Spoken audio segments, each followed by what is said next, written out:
ya kafir. Bang Juma, Nabi Anda sunat nggak? Silakan Bang. Nabi Anda di sunat nggak? Jangan lari ke sana dulu Bang. Baru balik dulu sekarang. Nabi Anda disunat nggak? Akui dulu bahwasanya orang yang tidak bersunat ini menurut Paulus itu kafir. Sabar, nanti akan saya jawab. Nanti akan saya jawab.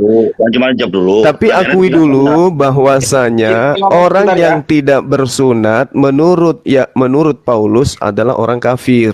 Itu dulu Bang. Diakui dulu baru kita bahas Islam. Konteksnya bukan begitu. Tahu bos ini jelas loh, ini jelas. Bagaimanakah engkau dapat memaksa saudara-saudara yang tidak bersunat untuk hidup secara Yahudi? Berarti yang tidak hidup secara Yahudi, Paulus sebut kafir, gitu Bang. Pak Talita mau ngomong, bentar dulu. Ya, sebentar. Jadi konteksnya, saudara-saudara, itulah sinyal saya lagi jelek ini. Konteksnya, pahami dulu konteksnya, baru lari ke teks. Jadi kalau belum paham konteksnya, baca teksnya, jangan buru-buru terus pengen ke lari bahasa asli. Ya, kalau Anda sudah pahami konteksnya, ya ngapain ke lari ke bahasa asli.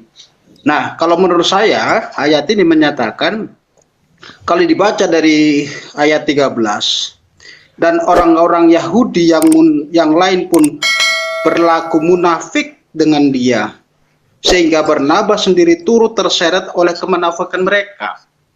Jadi konteksnya ini dalam satu diskusi kurang lebihnya begitu, ketika Barnabas dan si Rasul Paulus datang mendatangi Yerusalem, terus si Kefas kalau nggak salah dan teman-temannya itu, ketika mereka sedang duduk makan bersama-sama, ternyata mereka melihat saudara-saudaranya datang.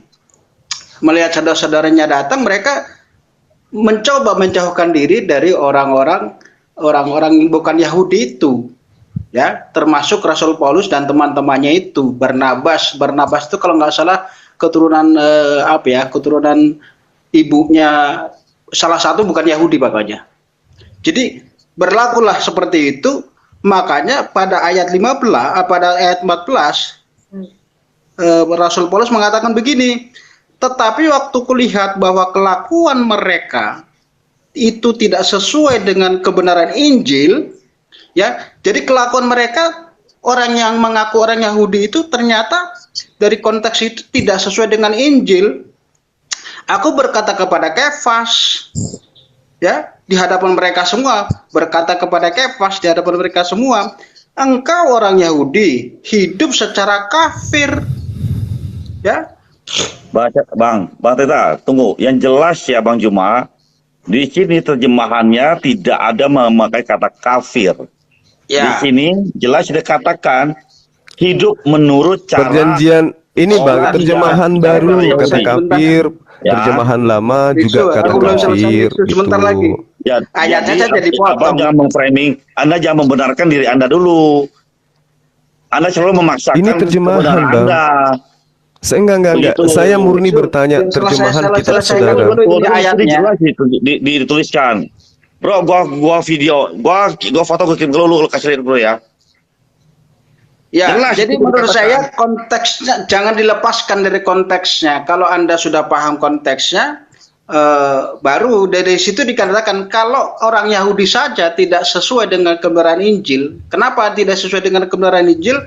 Karena ketika makan bersama-sama, begitu teman-teman Yahudinya datang, si siapa namanya, Kefas dan teman-temannya terus pergi, seolah-olah biar kita tidak ketahuan ketika mereka berteman dengan Barnabas itu, gitu loh.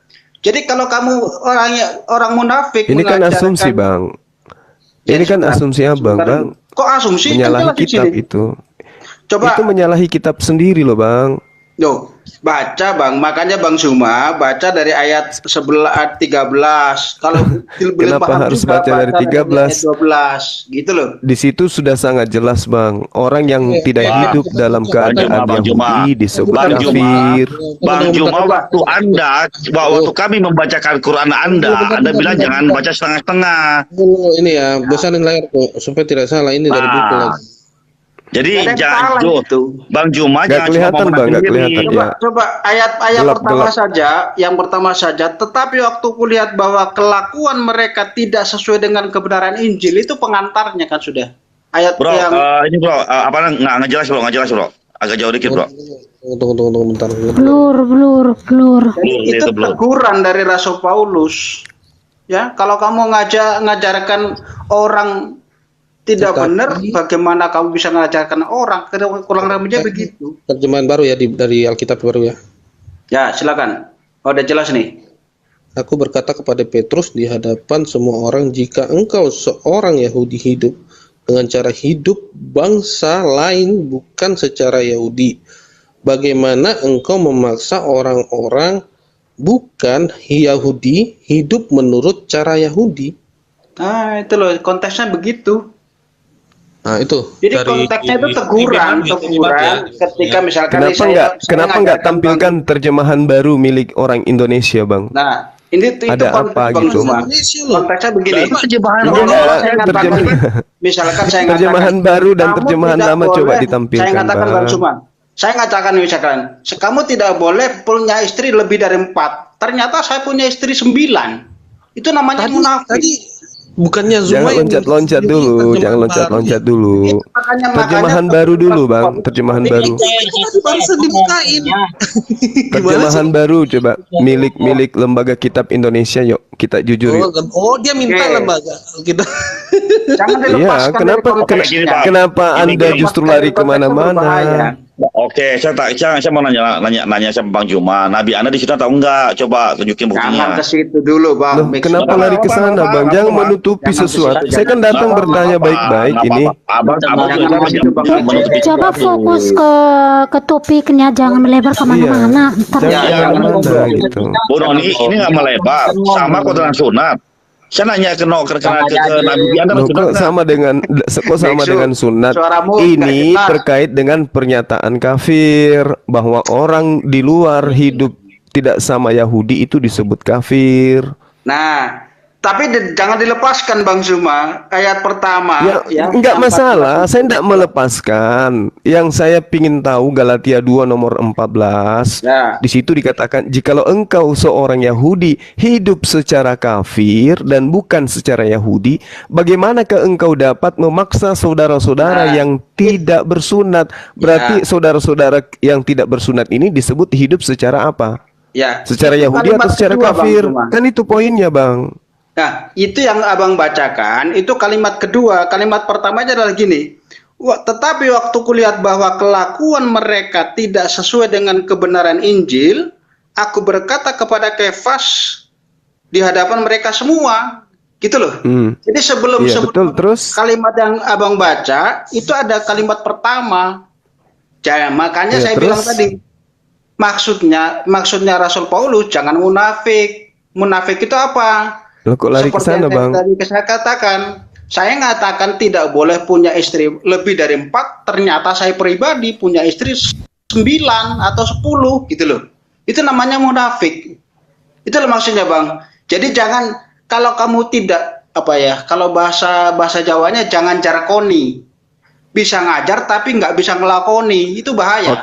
Oke, baik Bang Talita, saya mau tanya. Kata yang Anda baca Galatia 2 nomor 14. Di situ ada 2 cara hidup. Yang pertama cara hidup Yahudi, yang kedua cara hidup kafir. Orang yang tidak bersunat disebut hidup cara apa? Ya. Kalau langsung dipotong ke situ, jadi sudah lepas dulu ya, jangan dilepaskan dari konteksnya. Jadi ada dua cara hidup pada zaman itu. Sebentar. Iya, hidup secara kafir dan hidup secara Yahudi.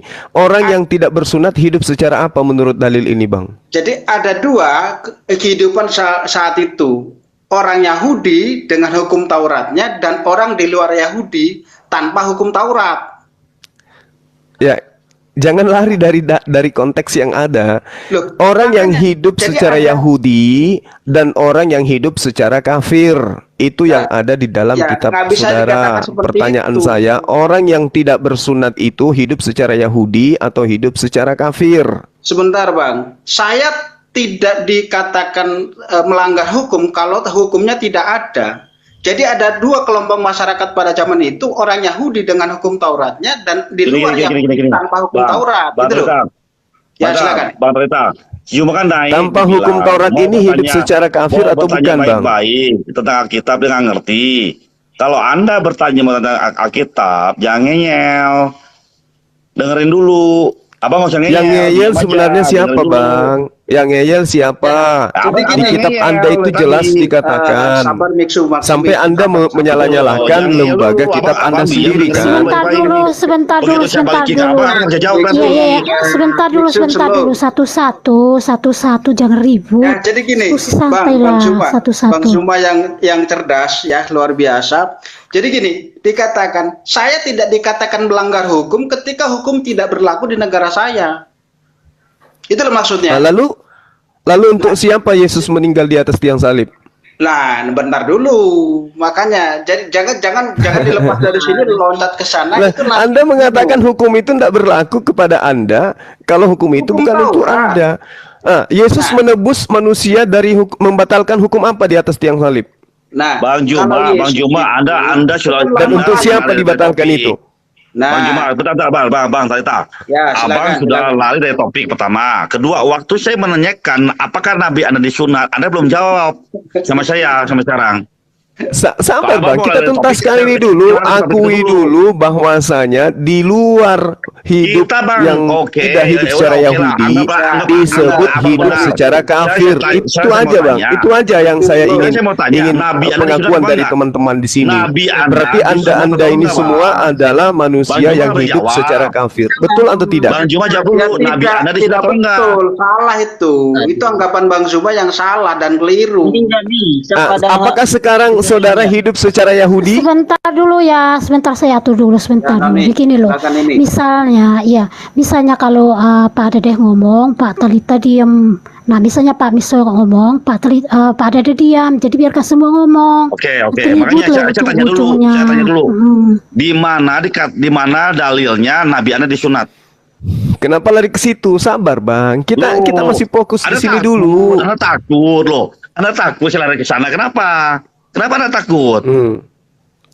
Kenapa Rasulullah Muhammad sallallahu alaihi wasallam mengatakan min karramati 'alallahi ay au ulittu mahtuna wa lam yara ahad sauati. Ini saya sudah bacakan dalilnya. Di antara kemuliaan, diam. Di antara kemuliaan yang diberikan Allah kepadaku adalah aku dilahirkan dalam keadaan sudah sunat. Awlitu mahtuna walam yara ahadun sawati. Dalil. Oke, udah selesai. Sekarang kembali ke tema kita. Di dalam perut. Jangan panik. Kembali ke tema kita.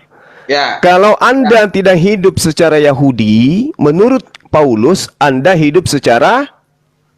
Enggak, salah. Abang terlalu cepat ngambil kesimpulan. Ini dalil Bang. Izinkan saya membacanya. Jika engkau seorang Yahudi, dari atas. Jika engkau tetapi waktu kulihat bahwa kelakuan mereka itu tidak sesuai dengan kebenaran Injil, aku berkata kepada Kefas di hadapan mereka semua, jika engkau seorang Yahudi hidup secara kafir dan bukan secara Yahudi, bagaimanakah engkau dapat memaksa saudara-saudara yang tidak bersunat untuk hidup secara Yahudi?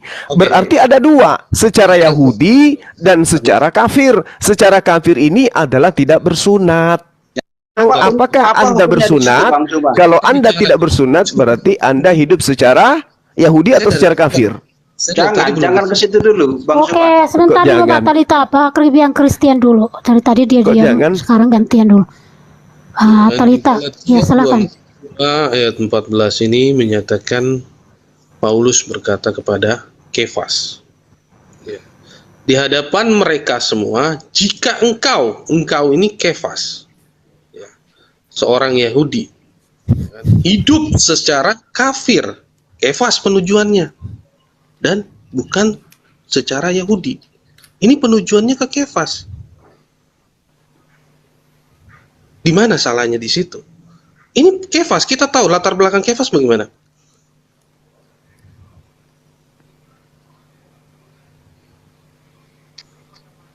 Kita tahu latar belakang Kefas di mana, ya kan?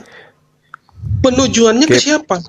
Penujuannya Kefas itu hidup dalam Taurat, Bang, tradisi Yahudi. Dia itu kan Simon kan, jadi dia hidup secara tradisi Yahudi. Itu loh. Ya, penujuannya ke siapa? Berarti penujuannya ke siapa? Iya, kepada Kefas. Ke seluruh yang dibilang kafir, yang dibilang Zuma pada saat itu, yang barusan ini, kepada orang Kristen. Tidak. Di ayat 15, di situ perikopnya juga tertulis, yang terutama juga untuk Kristen keturunan Yahudi. Keturunan Yahudi. Ini masalah sunat, Bang, bukan masalah Kristen di sini. Ini masalah sunat. Yang kita bahas di sini ada dua cara hidup, secara Yahudi, secara kafir. Secara kafir adalah orang-orang yang tidak bersunat. Iya, itu diakui dulu.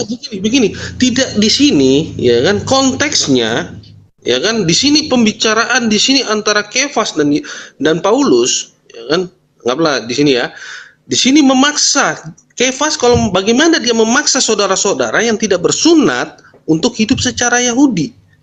Sedangkan di sini di ayat 14 awal, tetapi waktu kulihat bahwa kelakuan mereka tidak sesuai dengan kebenaran Injil. Iya, tahu saya. Nah, sekarang di sini kan cara hidup itu ada dua menurut Paulus.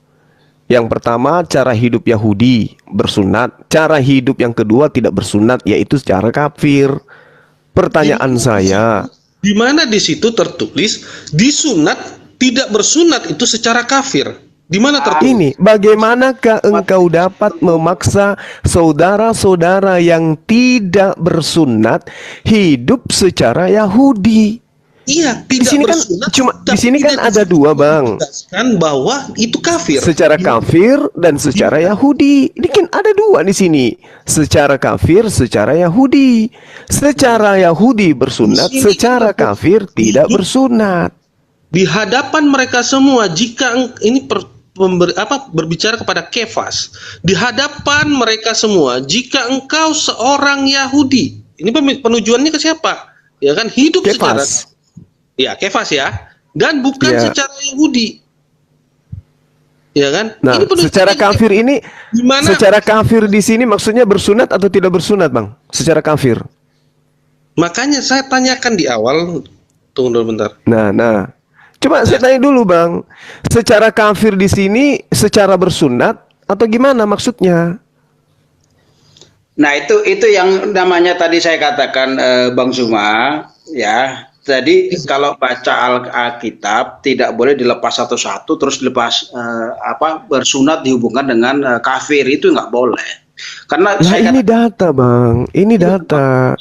Gantian dong. Ini data. Jangan Anda mengambil banyak data kalau data ini aja sudah sangat jelas gitu loh. Jadi sebentar saya selesaikan dulu ya. Boleh? Silakan. Ya. Kalau dibaca dari ayat 12, tadinya saya katakan mereka lagi makan bersama-sama tuh, ya. Bersama-sama dari ayat 12. Karena sebelum beberapa orang kalangan Yakobus datang, ia makan sehidangan dengan saudara-saudaranya yang tidak bersunat. Tetapi setelah mereka datang, ia mengundurkan diri dan menjauhi mereka karena takut akan saudara-saudaranya yang bersunat.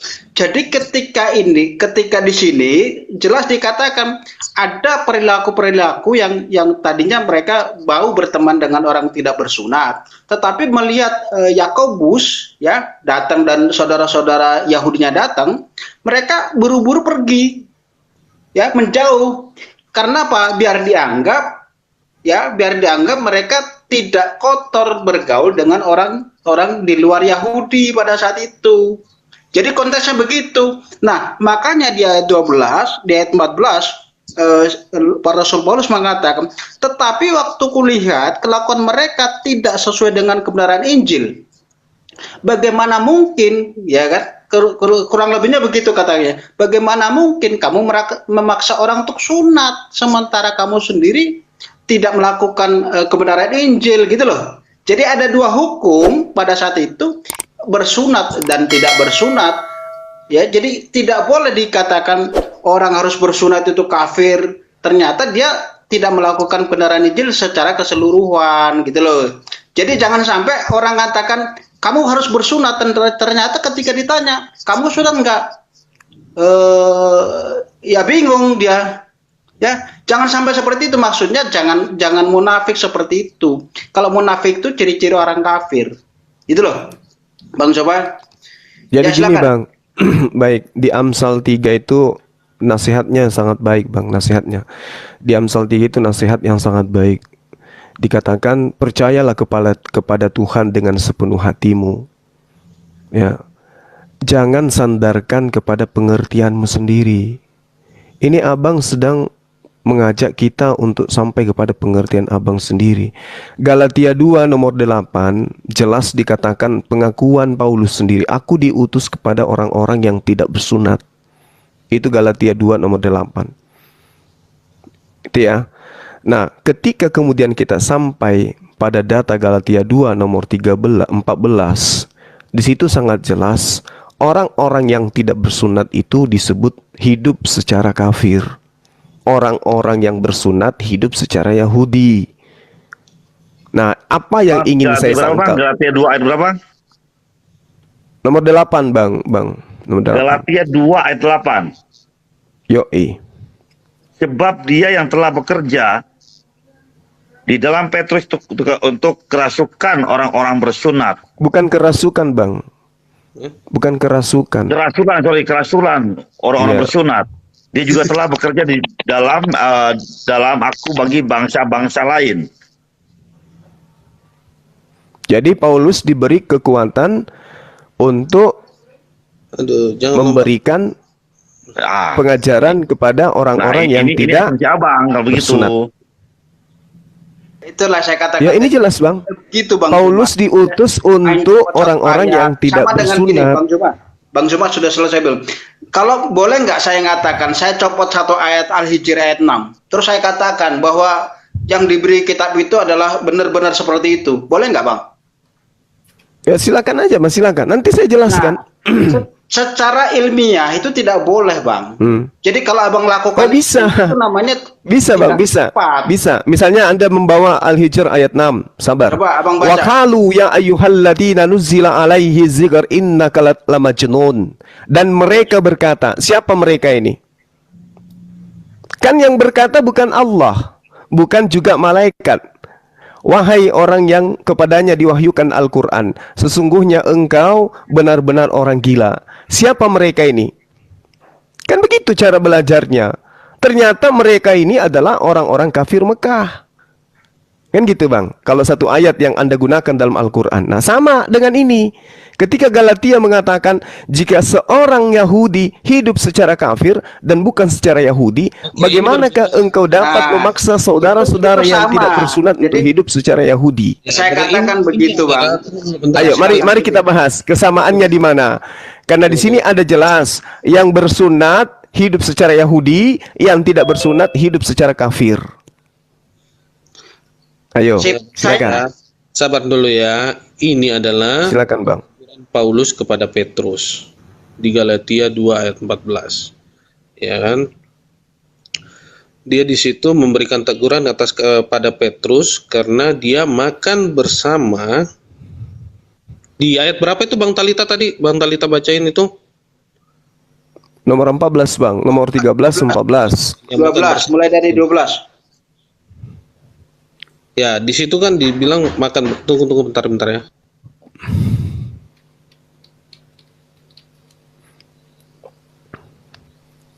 Kalau mau lengkap sekali, sebetulnya dimulai dari ayat 11. Saya bacakan deh. Nanti CP yang bahas ya. Saya bacakan per ayat. Ya, dari ayat 11. Galatia 2 ayat 11. Tetapi waktu Kefas datang ke Antioquia, aku berterang menentangnya sebab ia salah. Ya. Ayat 12. Kalau nanti mau dibahas bilang stop ya, Sibi ya. Oke. Karena sebelum beberapa orang dari Yakobus datang, ia makan sehidangan dengan saudara-saudara yang tidak bersunat, tetapi setelah mereka datang, ia mengundurkan diri dan menjauhi mereka karena takut akan saudara-saudara yang bersunat.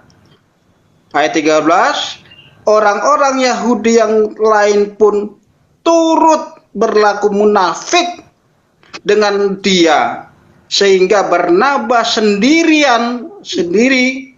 turut terseret oleh kemunafikan mereka. Ayat 14 yang dibawakan Mbak Juma tadi.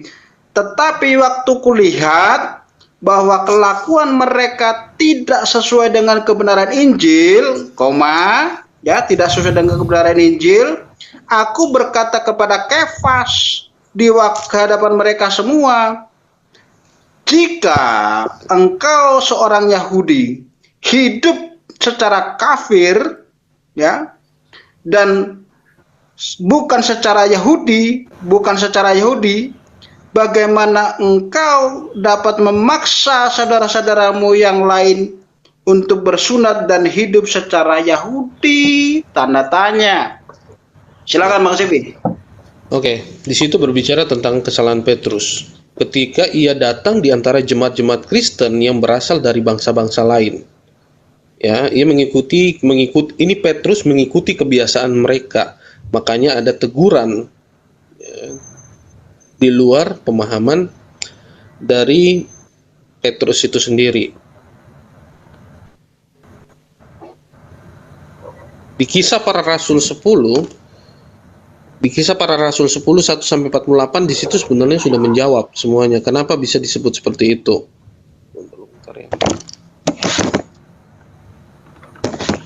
Kan? Nah, ketika ia diperingatkan melalui suatu penglihatan dari sorga bahwa ia tidak boleh menyebut sesuatu najis atau tidak tahir. Namun ketika di sana datang beberapa orang Kristen Yahudi dari Yerusalem, ia merasa enggan berada bersama-sama dengan orang dari bangsa lain-lain itu. Silakan. Iya, jadi gini Bang. Yang sebenarnya ingin saya katakan di sini adalah penamaan Al-Qur'an terhadap saudara-saudara dengan sebutan kafir itu adalah sesuatu penamaan yang sebenarnya nggak boleh merasa risih gitu. Kenapa? Karena di dalam kitab saudara sendiri orang yang tidak bersunat itu disebut sebagai orang yang hidup secara kafir. Itu aja. Saya ingin Anda berdamai dengan kata kafir itu. Bahwa kata kafir itu memang dalam hal apa? Berdamainya dalam hal apa? Berdamainya dalam hal Anda harus menerima kenyataan bahwa Anda memang adalah orang kafir gitu loh Bang. Oke, kita bahas semakin ke dalam ya. Dalam konteks kafir ini terbagi berapa di dalamnya? Dan Bang Suma saya pikir tahu lah ya. Kenapa ada yang disebut kafir, penyebutan kafir ini kan terbagi di dalamnya. Yang misalnya tidak percaya kepada Tuhan dan beberapa yang lainnya. Boleh dijabarkan di sini Bang Suma? Kafir itu orang yang ingkar terhadap perintah-perintah Tuhan, Bang. Iya. Kafir itu dua golongan. Ada yang hidup berdampingan dengan damai, ada yang menyerang. Itu kafir itu ada dua. Begini. Nah, terkait sedikit. Seperti ini. Perintah Tuhan yang mana itu? Ya, kita akan lihat di situ. Larinya akan kemana? Silakan. Oke. Kita lihat aja dulu supaya kita ngerti ya. Kisah Para Rasul 20. Sabar. Kisah Para Rasul 2. Jangan dulu membawa kita dari pemahaman ini. Tapi saya ingin tahu hukum supaya saya mengarahkan Anda tentang kafir gitu, Bang. Supaya tahu bahwasanya apa yang dimaksud kafir, menentang, menutup diri, membantah pengajaran Tuhan, kan gitu. Saya ingin Kisah Para Rasul 21 nomor 28. Hai orang-orang Israel, tolong, inilah orang yang di mana-mana mengajar semua orang untuk menentang bangsa kita dan menentang hukum Taurat di tempat ini. Dan sekarang ia membawa orang-orang Yunani, orang-orang yang tidak bersunat, ke dalam bait Tuhan dan menajiskan tempat suci. Kisah Para Rasul berapa Bang? Saya buka.